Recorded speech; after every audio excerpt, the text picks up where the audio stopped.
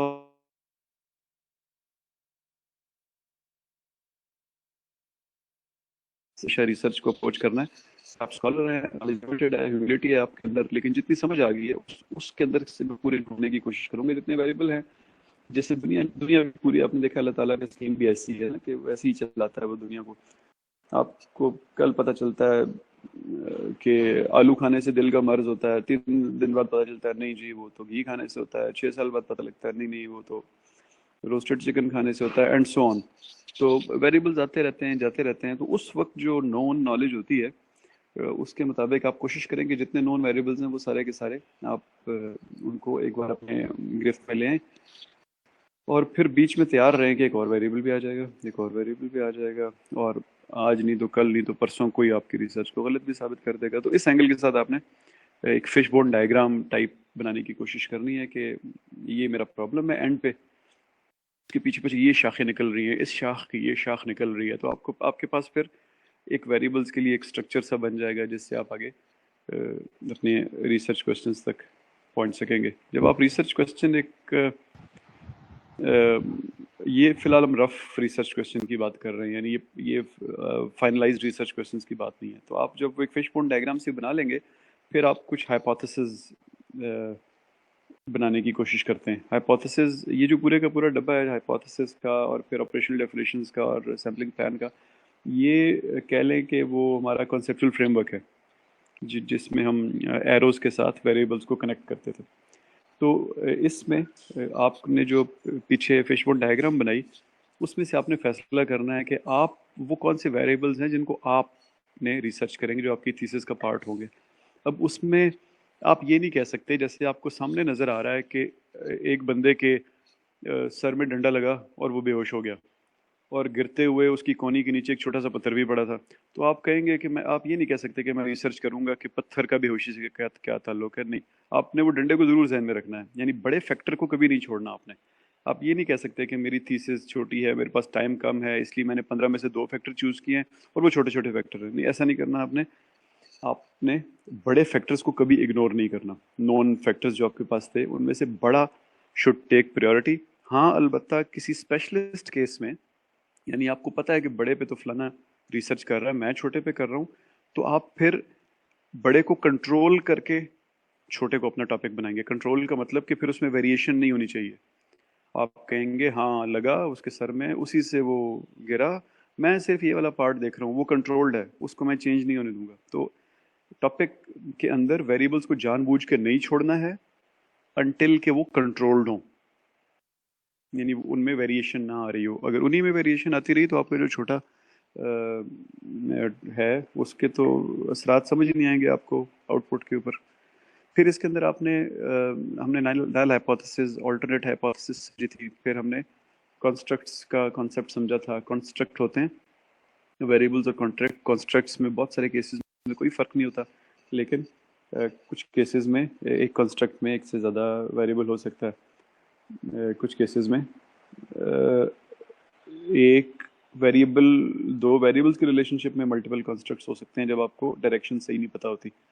اور پھر اس طرح یہاں پہ ہم نے ایک امپورٹنٹ چیز ٹائپ 1 اور ٹائپ 2 ایرر پڑھی تھی. ٹائپ 1 ایرر کا مطلب یہ ہے کہ نل ہائپوتھسز کو ریجیکٹ کر دینا جبکہ وہ ٹھیک تھی، اور ٹائپ 2 اس کا اپوزٹ ہے.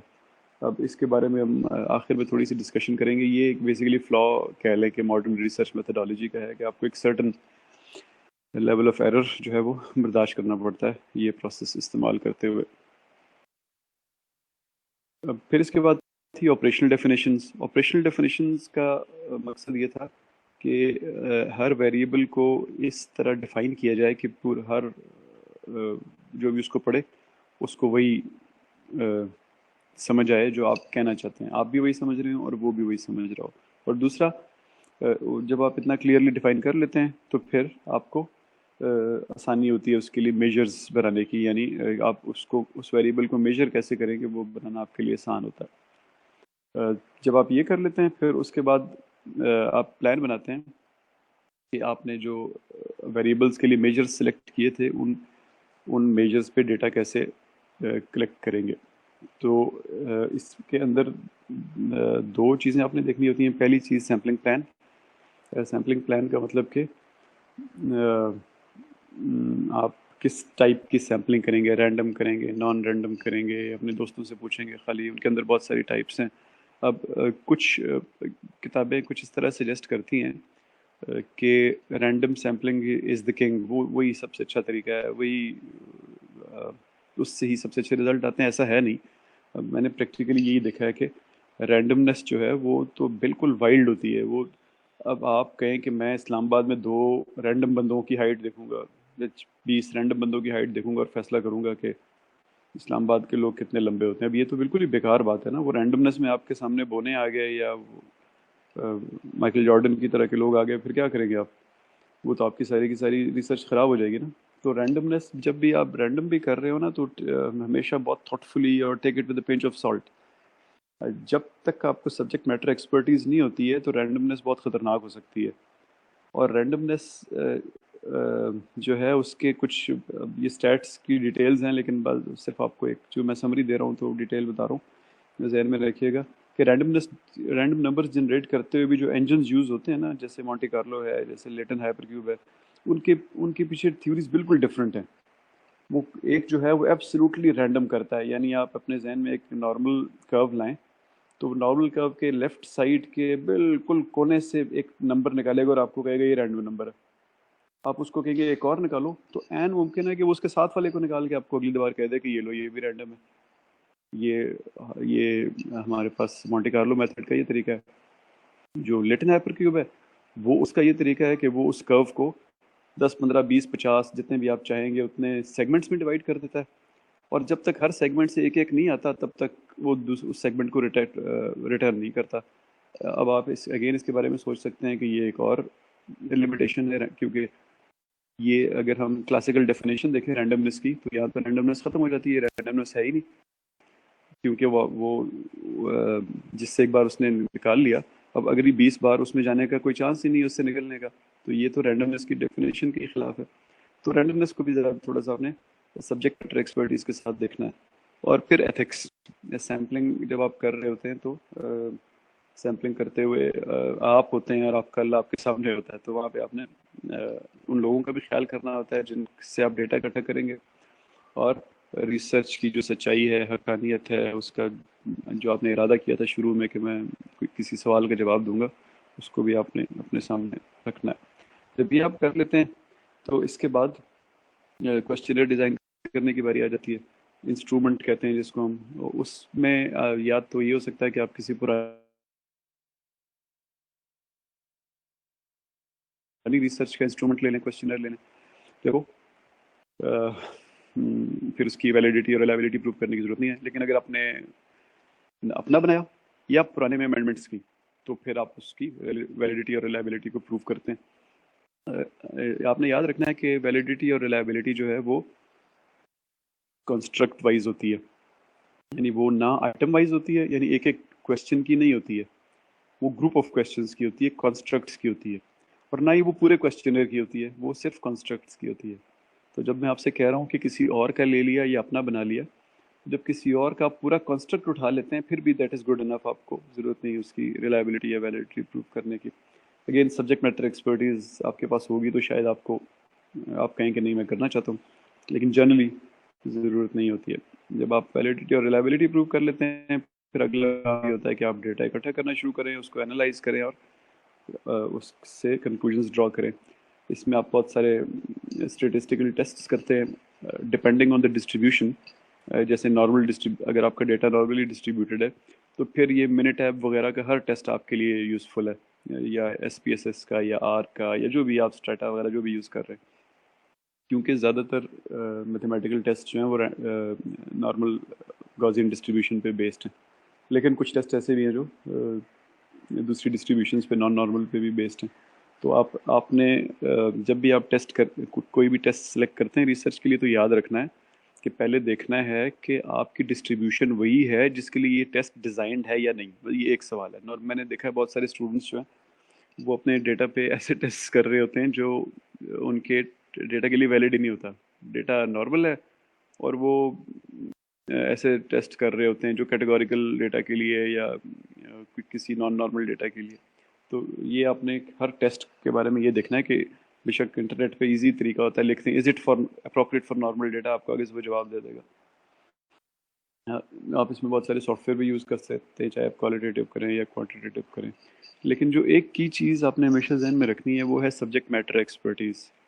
ڈیٹا, اس کا انالیسز, اسٹیٹس, نمبرز, یہ اس وقت آپ کی مدد کرتے ہیں جب آپ کو زبردست سبجیکٹ میٹر ایکسپرٹیز ہوتی ہے, ورنہ وہ آپ کو ڈرائیو کرنا شروع کر دیتے ہیں.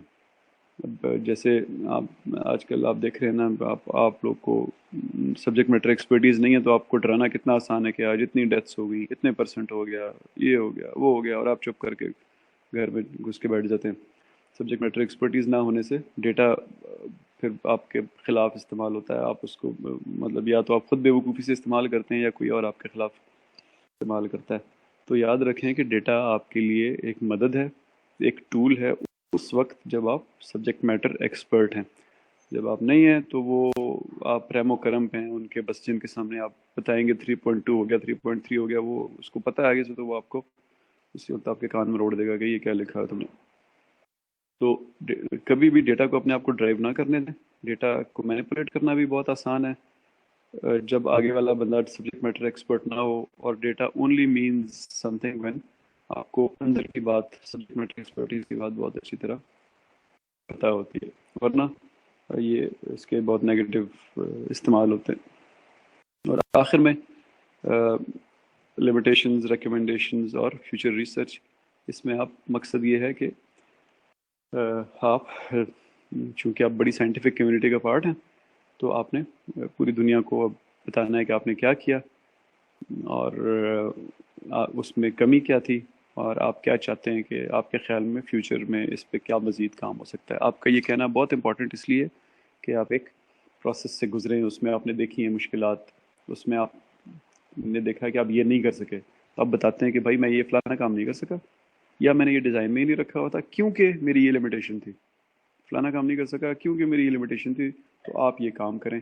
اور یہ کرتے کرتے میرے سامنے کچھ اور ویریبلس بھی آئے ہیں, تو میں وہ بھی آپ کو پریزنٹ کرتا ہوں, آپ ان کو بھی دیکھنے کی کوشش کریں.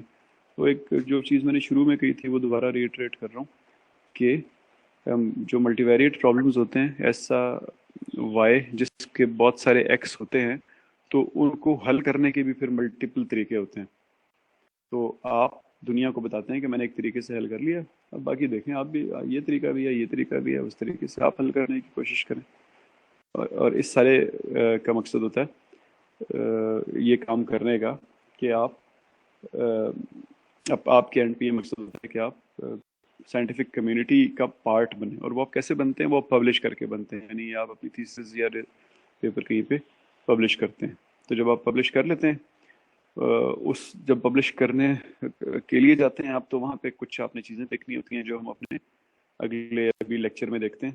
تو آپ کے کوئی سوال ہیں تو مجھے بتائیں, ورنہ آئی گو آن, میں اگلا شروع کرتا ہوں پریزنٹیشن.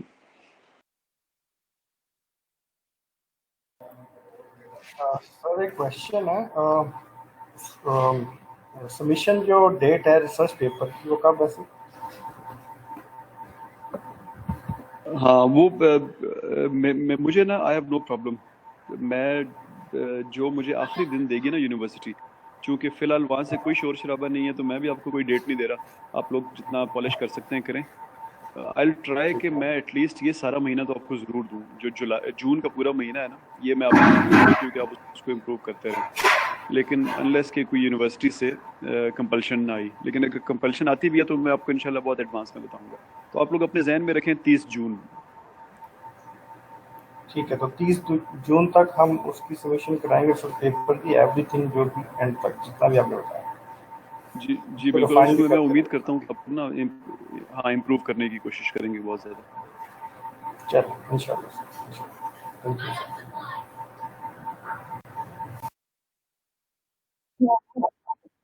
سر. سر ایک کوشچن تھا. جی شفیق صاحب. سر جیسے میں نے ایک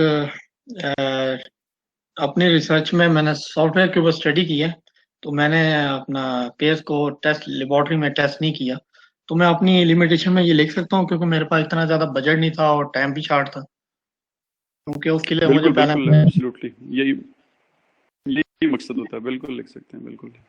ٹھیک، تھینک یو.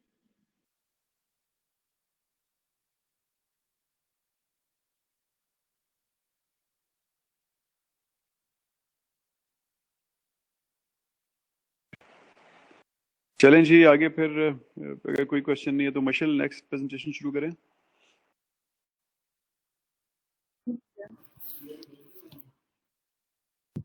سر میں نے ایک بات پوچھنی تھی کہ جی ہمارے سارے کورس میں کتنے پرسنٹ سر ہمارا ریسرچ پیپر اس کی ویٹیج ہے؟ مشل ایک منٹ پلیز.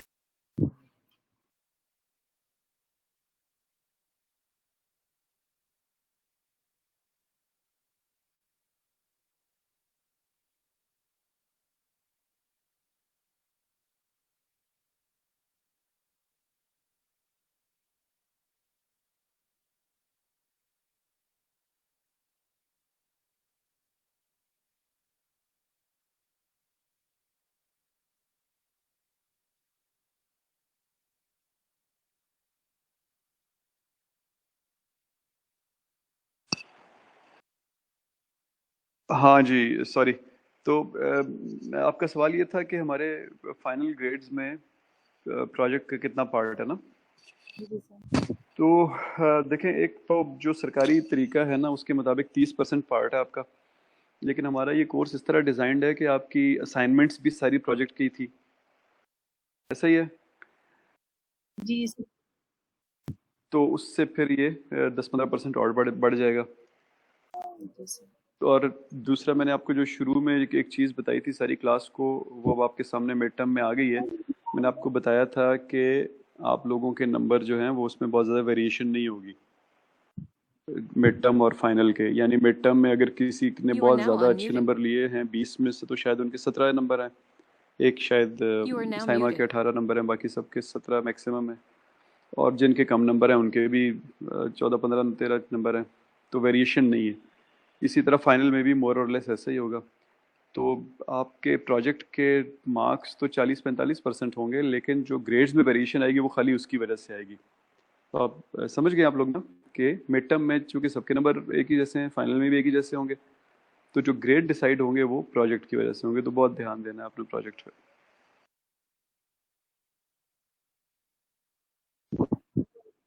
جی سر. اچھا جی نیکسٹ پریزنٹیشن سٹارٹ کرتے ہیں. یہ ہے پبلشنگ یور ریسرچ. آپ نے اپنا پیپر لکھ لیا، اب ٹائم آ گیا ہے کہ اس کو پبلش کریں. اب یہ جو میں آپ کو بتا رہا ہوں یہ اگلے 10-15 منٹ یہ ایلسیویئر ایک جرنلز کا ڈیٹا بیس ہے، ایک پبلشنگ کمپنی ہے.